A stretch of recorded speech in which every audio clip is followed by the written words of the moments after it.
This is a kitchen knife, sharp and perfect for one job, cutting. And this is a Swiss knife, not better than the kitchen one for cutting, but can do many other things well enough to be useful at all the functions it was made for. And just like the Swiss knife, there are many people with multiple interests and skills that often find themselves feeling overwhelmed by the different paths they could take in life. Have you ever felt that way? Like you are suited for more than one thing, feeling unsure which one you should go for? We've all been there. Now, have you ever heard about the term multipotentiality? What about multi-passionate people? Maybe you've heard about its old names like polymathy or Renaissance people. All these terms that I just said refer to persons with interests and skills in diverse fields, which at the end, doesn't almost everybody feel related to that definition? Hello, my name is Ines, and that's what I'll be talking about today. Now, before we jump into our present, let's get some historical context. During the Second Industrial Revolution, assembly lines and labor specialization appeared in the factories in order to make a more efficient production. This handicraft that was before carried out by a single person became a production divided into multiple phases. The artisan who once mastered all the aspects of his craft became a worker focused on only one of these phases.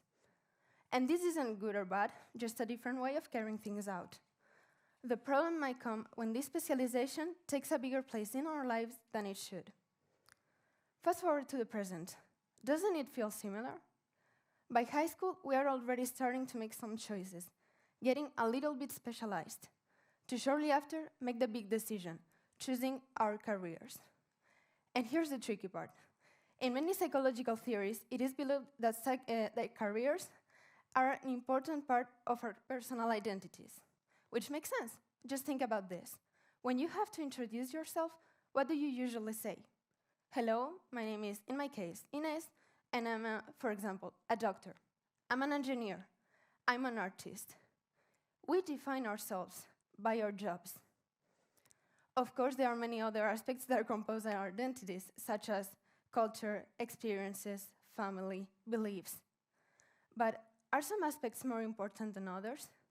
How much time do we dedicate to each? Psychological studies have proved that people who engage in a wider range of activities are more likely to have better solving skills, cognitive function, achieve personal satisfaction, general well-being, and happiness. So it will most likely be beneficial for you to engage in more activities, to give your identity more pillars to build on.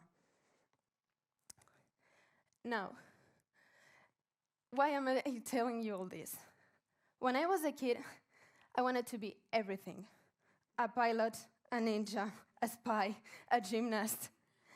Even at that age, I got stressed about not doing something I might be good at just because I hadn't discovered it yet.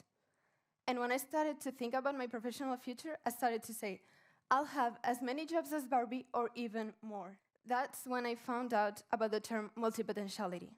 And it all came together. Then I deepened my research and found books like Renaissance by Margaret Loewenstein and How to Be Everything by Emily Wapnick.